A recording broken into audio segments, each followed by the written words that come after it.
Hello guys, स्वागत है आपका अपने यूट्यूब चैनल स्टडी विद अमन कुलमीन। तो आज की इस वीडियो में हम एसएसटी को कैसे पढ़ें, कैसे तैयारी करें, उसके बारे में डिस्कस करेंगे। और ये जो पैटर्न मैं आपको बता रही हूँ, ये बोर्ड एग्जाम में भी सेम पैटर्न आएगा, प्री बोर्ड में भी सेम पैटर्न आएगा। तो मैं दोनों के प्रेफरेंस में ही आपको बताऊँगी। तो यहाँ पे हम स्टार्ट करते हैं। सबसे पहले पैटर्न समझ लेते हैं, क्योंकि एसएसटी में जो है कैसे क्वेश्चंस करने होते हैं और कौन से क्वेश्चन, क्योंकि हर सब्जेक्ट में से छोड़ के हम एसएसटी में ना बहुत क्वेश्चन छूट जाते हैं, एसएसटी और मैथ्स में। तो कैसे पेपर करें कि क्वेश्चंस भी ना छूटें और पैटर्न हमें समझ आ जाएगा ना, तो हम क्वेश्चंस को अच्छे से देख लेते हैं। तो पहले मैं बता देती हूँ, सेक्शन ए जो है वो एमसीक्यू टाइप में होगा। 20 क्वेश्चन होंगे, सारे एमसीक्यू होंगे। एमसीक्यू का इन द सेंस उसमें असर्शन रीज़न भी आ सकता है, उसमें फिल इन द ब्लैंक्स के एमसीक्यू भी आ सकते हैं, उसमें एमसीक्यू टाइप में भी आ सकता है और वेरी शॉर्ट में भी आंसर आ सकता है। बट 4 ऑप्शन आपको ज़रूर दिए जाएंगे। तो 20 क्वेश्चन 20 मार्क्स के एमसीक्यू में, यानी हर क्वेश्चन 1 मार्क का एमसीक्यू का होगा। सेक्शन बी में 4 क्वेश्चन दिए जाएंगे 2-2 मार्क्स के, जो कि बहुत शॉर्ट टाइप लिखना होगा आपको 20 से 30 वर्ड्स में। एंड इसमें मतलब किसी एक क्वेश्चन में 4 क्वेश्चन दे दिए, just like 21, 22, 23 and 24 question number दे दिया। तो 23 में एक चॉइस दे दी कि ये वाला करो या ये वाला करो, तो बस एक ही चॉइस दे दिया है, यानी किसी एक क्वेश्चन में। या तो 22 में भी दे सकते हैं, 21 में भी दे सकते हैं, 23 में भी दे सकते हैं, 24 में भी दे सकते हैं। तो किसी एक क्वेश्चन में चॉइस दे दी जाएगी, दोनों में से एक करना है। यानी आपको 4 क्वेश्चन सेक्शन बी में करने होंगे और ये टोटल 8 मार्क्स आपका हो जाएगा। नेक्स्ट सेक्शन सी में देखें हम, तो 5 क्वेश्चन आएंगे टोटल और हर क्वेश्चन 3-3 मार्क्स का। और इसमें आपको लगभग 60 से 80 वर्ड्स में आपको आंसर करना होगा। ज़्यादा लिखना होगा तो मैं बता दूंगी आपको कि कैसे आपको पेपर करना है। शॉर्ट आंसर टाइप भी होगा ये भी, और टोटल 15 मार्क्स का हो जाएगा। एंड इसमें भी 5 क्वेश्चन दिए जाएंगे, just like question number 25, question number 26, question number 27, question number 28, question number 29। तो किसी एक क्वेश्चन में जस्ट लाइक 27 में दे दी एक चॉइस, या तो ये वाला करो या तो ये वाला करो। तो इसमें भी सिर्फ एक ही चॉइस दी जाएगी, बाकी सारे आपको पाँचों के पाँचों क्वेश्चन करने हैं। नेक्स्ट सेक्शन डी की बात करें हम, तो इसमें 4 क्वेश्चन होंगे, यानी question number 30, question number 31, question number 32 and question number 33। तो ये 4 क्वेश्चन होंगे और ये 5-5 मार्क्स के होंगे, यानी हर क्वेश्चन 5 मार्क्स का। और ये चारों क्वेश्चन आपको अटेम्प्ट करने होंगे और हर क्वेश्चन में ओवरऑल चॉइस होगी, यानी इसमें भी एक चॉइस दे दी है, यानी 30 का ये वाला करो या ये वाला करो, 31 का ये वाला करो या ये वाला करो, 32 का ये वाला करो या ये वाला करो, और 33 का भी ये वाला करो या ये वाला करो। यानी हर क्वेश्चन में इसमें चॉइस दी जाएगी और टोटल 20 मार्क्स का है। 4 क्वेश्चन 5-5 मार्क्स के आपके हो जाएंगे। अब आप कहेंगे यहाँ पे सेक्शन ई और एफ भी दे रखा है, तो यस, इसमें सेक्शन ई और एफ भी आएगा, क्योंकि हमेशा जो आपका एसएसटी का पेपर होता है उसमें मैप वाला सेक्शन अलग से आता है। तो सेक्शन ई में 3 क्वेश्चन होंगे आपके। 3 क्वेश्चन कैसे होंगे, केस बेस्ड होंगे, यानी पूरा एक केस दे रखा होगा, पूरा की एक पैराग्राफ दे रखा होगा, उसके 3 क्वेश्चन दिए जाएंगे और हर एक क्वेश्चन आपका जो है वो 4-4 मार्क का होगा। यानी एक केस बेस्ड 4 मार्क का, फिर दूसरा केस बेस्ड 4 मार्क का और तीसरा केस बेस्ड 4 मार्क का आपका। और 4 मार्क्स में आपके 3 क्वेश्चन होंगे, छोटे छोटे क्वेश्चन होंगे और आंसर भी उन्हें पैसेज में से ढूंढ के निकालना है।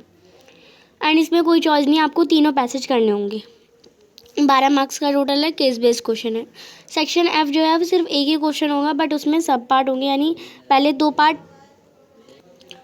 दो पार्ट आपको इसमें हिस्ट्री के क्वेश्चन होंगे और पहले 2 पार्ट, और 3 पार्ट जो बचेंगे वो आपके ज्योग्राफी के होंगे, क्योंकि 2 नंबर का हिस्ट्री से आ रहा है और 3 नंबर का आपका ज्योग्राफी से आ रहा है। तो पूरा मैप का वर्क जो है वो 5 मार्क्स का आएगा। नेक्स्ट आगे अब पहले इन्हें पढ़ना कैसे एंड देन आगे आप 2 दिन के अंदर कैसे करेंगे, हम उसके बारे में बात करेंगे। आपके पास अगर नोट्स बनाए हैं तो उन्हें पढ़िए, नहीं बनाए हैं तो आप यूट्यूब पे बहुत सारे नोट्स चल रखे हैं, किसी एक चैनल का आपको नोट्स लेने हैं। एसएसटी के जितने चैप्टर्स हैं उन चैप्टर के नोट्स डाउनलोड कर लेने हैं और फोटोकॉपी निकाल लेनी है, बिकॉज आप फ़ोन से पढ़ते हैं ना, तो फ़ोन में वो मज़ा नहीं होता पढ़ने में, यानी आदत नहीं हो पाती। तो थोड़े 10-20 रुपये लग के आपको उस नोट्स को अपनी फ़ोटोकॉपी करा लीजिए। एंड क्योंकि अगर आप अपने हाथ से बनाते तो उसमें अंडरलाइन करते हैं, मोस्ट इंपॉर्टेंट चीज़ें लिखते हैं, वैसे ही आप समझ लीजिए उन पेजेस को आपने बनाया है एंड आप उसे अंडरलाइन करिए, आप उसे इंपॉर्टेंट पॉइंट्स हर एक नोट्स को आपको सब्जेक्ट के पढ़ लेने हैं, जितने भी चैप्टर्स हैं पढ़ ज़रूर लेना। और ये पढ़ना कैसे है, ये नहीं कि सारा एक ही बार में पढ़ लिया, आपने चैप्टर वाइज पहले 1 शॉट रिवीजन, मतलब चैप्टर वाइज आपको हर एक चैप्टर, जैसे लाइक हिस्ट्री का चैप्टर हमने लिखा पावर शेयरिंग, पावर शेयरिंग को पूरा हमने पढ़ लिया। देन उस पावर शेयरिंग को पूरा नोट्स हमने से वन शॉट वीडियो से देख लिया। एंड देन आपको उसके नोट्स पढ़ने, और फिर आपको क्या करना है, एक थोड़ा सा रिवीजन के लिए एमसीक्यू चैप्टर का name MCQ of power sharing लिखेंगे गूगल पे। 10 कोई एमसीक्यू 10 क्वेश्चन, कोई भी फर्स्ट वेबसाइट आएगी उसे खोल के 10 क्वेश्चन एमसीक्यू के कर लेना, साथ साथ आंसर भी पता चल जाएंगे और आपने चैप्टर भी पक्का हो जाएगा आपका, क्योंकि एमसीक्यू से आपको थोड़ा मिलेगा। बड़े क्वेश्चन तो आपको याद होंगे नहीं 1-2 दिन में ज़्यादा जल्दी, बट एमसीक्यू का ये तो रिवीजन हो जाएंगे। नेक्स्ट सैम्पल पेपर जो है जो मैं डालूँगी उसके डल रखे हैं चैनल पे, उसे ज़रूर देख लेना है सैम्पल पेपर एक बार। ज़्यादा लंबी वीडियो नहीं होगी, आपको सब पार्ट में वीडियोस मिल जाएगी। किसी में एमसीक्यू दे रखे हैं, किसी में शॉर्ट आंसर दे रखे हैं, जैसे ऊपर वाले पैटर्न है उसी के अकॉर्डिंग क्वेश्चंस की वीडियो डाल रखी है, तो आप उन्हें ज़रूर देख लें एंड एक बार ज़रूर देख लें। एंड जो मैंने मोस्ट इंपॉर्टेंट क्वेश्चंस डाल रखे हैं उन्हें ज़रूर देख लें एसएसटी के। और आप लास्ट ईयर के पेपर सॉल्व कर लें, मैं वो भी अगर आप सजेस्ट करें तो मैं लास्ट ईयर के मेरे पास 2-3 प्री बोर्ड के पेपर है, मैं वो भी चैनल पे डाल दूँगी, तो आप मुझे कमेंट सेक्शन में बता दीजिएगा। मैप बेस्ड क्वेश्चन हमने मैप का पूरा वीडियो बना दिया, आप उसे देख लीजिएगा। उसमें आपके फर्स्ट टर्म और सेकंड टर्म दोनों के जितने भी मैप में एक एक क्वेश्चन मैंने करवा दिया और कहाँ पे लिखवा भी दिया। आप एक पेपर में जाके उसे लिख भी लीजिएगा और मैप में भी एक बार पढ़ लीजिएगा। मैप में पढ़ने से आपको पक्का हो जाएगा कि हाँ यहाँ पे वेस्ट बंगाल और यहाँ पे हमारा उड़ीसा है, ऐसे कंफर्म हो जाएगा। बट इसे कर लेना ज़रूर लेना, 1 घंटे का काम आपका मैप का हो जाएगा। वीडियो 30 मिनट की 30 मिनट से भी कम की वीडियो में आपका मैप भी हो जाएगा, और आप उसे प्रैक्टिस करेंगे तो 30 मिनट में वो हो जाएगा। 1 घंटे में मैप के 5 नंबर आपके पक्के हो जाएंगे। एंड सैम्पल पेपर की वीडियोस देखने से आपकी सारा, पहले सैम्पल पेपर को पहले नहीं देखना, पहले आप चैप्टर वाइज शॉर्ट वीडियोस देखेंगे, देन आपको उस नोट्स को पढ़ना है, एमसीक्यू करना है एंड देन फिर सैम्पल पेपर को देखना है। सैम्पल पेपर का देखने का मतलब आपकी पूरी तैयारी हो चुकी है, तब आप उस सैम्पल पेपर को देखते हैं और उसके क्वेश्चन को समझते हैं कि किस टाइप के क्वेश्चन आते हैं। नेक्स्ट आगे हम देखते हैं। अब मैं सबको जानती हूँ कि आपने आपके पेपर को पेपर के लिए बस 1 या 2 दिन है, आज का दिन और कल का दिन बस है आपके पास। आपको पढ़ना कैसे है, और क्योंकि एसएसटी जो होती है ना वो पूरे महीने पूरे साल हम पढ़ते नहीं हैं, 1-2 दिन पहले ही पढ़ते हैं। तो 1-2 दिन पहले पढ़ने के लिए आपको क्या करना है, नोट्स जो आपने बनाए हैं या फिर आपने लिए हैं कहीं से, बट लेना ज़रूरी है और बनाना ज़रूरी है, वो आप ध्यान रखिएगा। नोट्स का आपने कोई टॉपिक लिया, जस्ट लाइक आपने पावर शेयरिंग ही लिया, पावर शेयरिंग में जितने भी चैप्टर के टर्म्स है ना कि ये वाला टॉपिक आएगा, ये वाला टॉपिक आएगा, ये वाला टॉपिक आएगा, ये वाला टॉपिक, उस टॉपिक के अंदर क्या क्या है वो सब आपको पता होना चाहिए। एकदम माइंड मैप में तो ये सब होना ही चाहिए, आपके माइंड में क्लियर होना चाहिए कि इस चैप्टर में ये सारी चीज़ें हैं और इस सारी चीज़ों में क्या क्या है, ये सब आपको पता होना चाहिए। ऑन द रेफरेंस उसके अलावा आपको कुछ करने की ज़रूरत नहीं है। जस्ट लाइक आपने कोई एक टॉपिक लिया, हर एक मैं हमेशा कहती हूँ एसएसटी के लिए हर एक चीज़ जितनी भी आपकी बुक में है ना उसके हर एक चीज़ के 5-5 पॉइंट आपको पता होने चाहिए। जस्ट लाइक तो आपने कोई टॉपिक ले लिया, जस्ट लाइक मगरनेगा कहाँ पे स्टार्ट हुआ, मगरनेगा किसने स्टार्ट करा, मगरनेगा में क्या क्या है, और मतलब हर उस टॉपिक के 5 पॉइंट्स आपको याद होने चाहिए। अब 5 पॉइंट्स आप कहेंगे कि हर टॉपिक के हम याद करने लगे तो सब भूल जाएंगे, तो आपको याद भी करना कैसे है। एक टॉपिक आपने ले लिया हिस्ट्री का, जस्ट लाइक फ्रेंच रिवॉल्यूशन या फ्रेंच रिवॉल्यूशन के चेंजेस क्या क्या हुए, ये आपने टॉपिक लिया।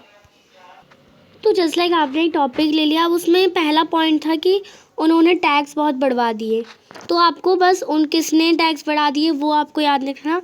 आपको बस इस लाइन का एक इम्पॉर्टेंट वर्ड जो कि उसके बिना सेंटेंस अधूरा है वो वर्ड ले लिया, इंक्रीज टैक्स। तो आपने फ्रेंच रिवॉल्यूशन का और दूसरा पॉइंट ले लिया, उसमें जो वर्ड इम्पॉर्टेंट था जिससे सेंटेंस का ही मतलब बात उसी के बारे में करिए। हर एक लाइन में उस मतलब 5 पॉइंट में उस 5 वर्ड्स को आप ले लेना है। एंड देन जब आप उसका रिवीजन करने जा रहे हैं तो उन 5 पॉइंट्स को आप याद रखिए। आपको फ्रेंच रिवॉल्यूशन के चेंजेस बताने तो आप लिखेंगे यस, पहला क्या था इंक्रीज टैक्स, दूसरा क्या था इन्फॉर्म, फिर तीसरा क्या था रिकलेक्ट, चौथा क्या था महात्मा गांधी। ऐसी नॉर्मल कोई रैंडम वर्ड्स लिख दिए, बट ऐसा नहीं होता। आपके जो उस क्वेश्चन में जो वर्ड्स लिखी है, ये नहीं कि आप इन एन आर ये सब याद कर रहे हैं, ये सब इनकी ये तो आप खुद भी लगा लेंगे, या फिर हिंदी में है तो है हम ये सब आप लगा रहे हैं, तो ऐसा नहीं करना। आपको जो इम्पॉर्टेंट वर्ड है यानी उसमें से जिससे सेंटेंस बन रहा है, जिसका बारे में कहा है, ये तभी हो सकता है जब आपको पूरा वो टॉपिक अच्छे से क्लियर और समझ आएगा। तो आप 5 वर्ड्स याद करने से पूरा अपने 5 नंबर का पूरा 50 से 40 वर्ड्स लिख सकते हैं। एंड जो आप देखिए यहाँ पे मैंने 5 पॉइंट बोले। हर टॉपिक के अगर आप 5 पॉइंट कभी भूल, मतलब ये नहीं कि 5 ही याद है, पर आपको 5 नीचे के 2 याद भी नहीं है, बट आपको 3 जो है वो मस्टली याद करने चाहिए। यानी 3 पॉइंट जो आपको अच्छे से सही पता होनी चाहिए। अगर आपका टीचर चेक भी कर रहे हैं तो फर्स्ट पॉइंट लिखे सही है, सेकंड सही है, थर्ड सही है, और फोर्थ आपका थोड़ा बहुत भी गलत होगा ना तो वो उसे मार्क्स दे देगा। बिकॉज स्टार्टिंग में ही जो है प्रेजेंटेशन आपकी अच्छी होनी चाहिए। तो नीचे के 2 पॉइंट के लिए वो अपने आप ही नंबर दे देगा। नेक्स्ट है पेपर करना कैसे है। पेपर जो है आपका उसमें पेपर को पढ़ने से पहले जैसे लाइक आप इंग्लिश में देखते हैं, इंग्लिश में अनसीन पैसेज होते हैं ना, और इसमें भी आपके केस बेस्ड क्वेश्चन आएंगे। केस बेस्ड भी ऐसी केस जो आपने कभी पढ़ा नहीं, जस्ट लाइक अनसीन पैसेज की तरह ही आएगा ये भी, पर ये एसएसटी से रिलेटेड होगा थोड़ा। तो आपको जैसे मैंने कहा था 15 मिनट पहले जो है वो आप बाकी क्वेश्चन पे ध्यान नहीं देंगे, अनसीन पैसेज को सॉल्व कर लेंगे। तो वैसे ही आपको एसएसटी में भी क्या करना है, 15 मिनट का जो आपका रीडिंग टाइम होता है उसमें आपको ये जो केस बेस्ड मैंने कहा ऊपर जब पैटर्न बताया 12 नंबर का केस बेस, यानी हर 3 केस बेस हैं 4-4 नंबर के, तो उन तीनों को आपको सॉल्व कर लेना है। क्योंकि छोटे छोटे क्वेश्चन ही होंगे, 1 लाइन 2 लाइन के आंसर्स के क्वेश्चन है, तो उसको पढ़ के उसके आंसर मार्क कर देना है या तो केस में, और अपने या फिर दिमाग में ही रखना है कि इसका आंसर ये होगा, इसका आंसर ये होगा। तो जिससे आपके जो 15 मिनट पहले जो पढ़ने का टाइम है ना, उसी में आपका जो है 12 नंबर का सॉल्व हो गया, 12 नंबर का सॉल्व हो गया। एंड देन आपका मैंने हर सब्जेक्ट में कहा है कि आपको सीरीज़ से ही पेपर करना है, बट मैं एसएसटी के लिए आपको स्पेशली बोल रही हूँ कि आपका पेपर छूटे ना, तो आप पेपर जो है वो पीछे से स्टार्ट करिए। जस्ट लाइक सेक्शन एफ़ पहले कर लिया, सेक्शन एफ़ में करना ही कुछ नहीं है, मैप आपको अलग दिया जाएगा, उस मैप को बाद में ही कर लेना। सेक्शन एफ़ को लिखना तो आपको सेक्शन ई से स्टार्ट करना है। स्टार्टिंग में अपना पेज में सेक्शन ई लिखिए।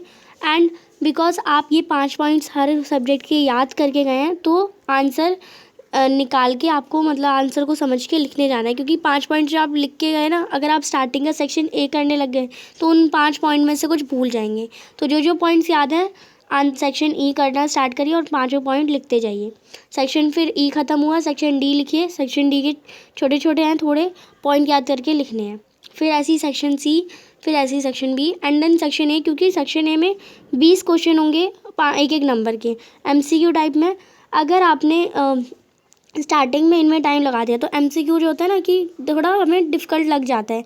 अगर आपको केस बेस्ड करने के बाद थोड़ा बहुत टाइम मिल रहा है तो आप एमसीक्यू के क्वेश्चन एक बार ध्यान से करने लगे, बट टाइम नहीं मिल रहा तो इन 20 एमसीक्यू को एकदम लास्ट में ही करना है। स्टार्टिंग में करेंगे तो आपका जो दिमाग है इन्हीं क्वेश्चंस के आंसर को सोचने लगेगा कि सी वाला ऑप्शन करेक्ट है या डी वाला ऑप्शन करेक्ट है।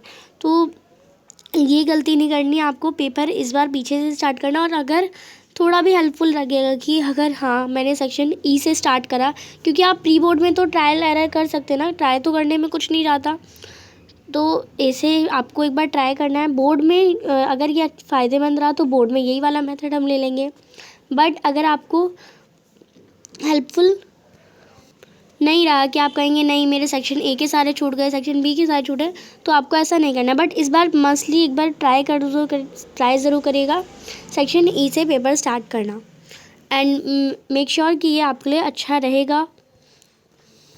एंड ये टाइम स्लॉट कैसे करना है आपको, सेक्शन एफ़ जो सेक्शन एफ़ का आप बाद में ले लीजिए। सेक्शन ई के जो 5 नंबर के 4 क्वेश्चन है, सेक्शन डी के जो 4 नंबर के क्वेश्चन है, सेक्शन सी के जो 3 नंबर के क्वेश्चन है, और सेक्शन बी के जो 2 नंबर के, जितने ही मैंने अभी ऊपर पैटर्न बताया, ये पूरा जो सेक्शन है यानी section E F D C B, ये आपके 2 घंटे में पेपर हो जाना चाहिए। एंड बाकी जो लास्ट के 30 मिनट्स यानी 30 मिनट और बचेंगे, 2-2.5 घंटे में 2 घंटे 15 मिनट मैं इसे दे देती हूँ। इन सारे सेक्शन को करने में आपको 2 घंटे 15 मिनट लग जाएगा। सेक्शन ए के लिए आराम से 30 मिनट छोड़िए, एंड बचे 15 मिनट और बचे।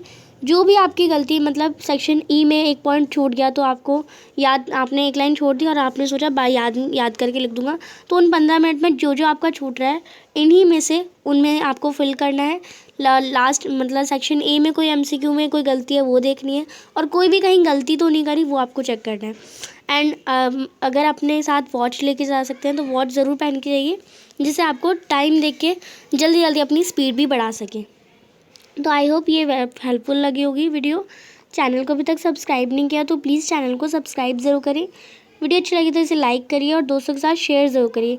एंड ये इसके लिए बहुत लोगों ने बोला था, बहुत बच्चों ने बोला था कि मुझे SST का कुछ नहीं आता, तभी मैंने ये वीडियो मसली अलग से बनाई है।